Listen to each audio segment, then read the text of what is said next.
বান্দরবানের থানচি উপজেলার তিনদি ইউনিয়নের রেমাক্রি মুখ এলাকায় অনুপ্রবেশ করে সামরিক পোশাকে জলকেলি উৎসব করেছে আরাকান আর্মি।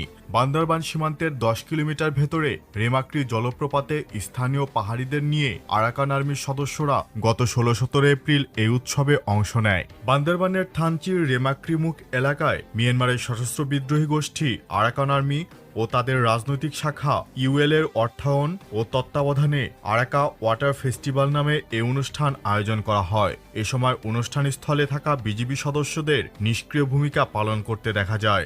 স্থানীয়রা বাংলাদেশের আন্তর্জাতিক সীমানা থেকে প্রায় 10 কিলোমিটার অভ্যন্তরে এই ধরনের আয়োজনকে সরাসরি সার্বভৌমত্ব লঙ্ঘনের দৃষ্টান্ত হিসাবে বর্ণনা করেছেন।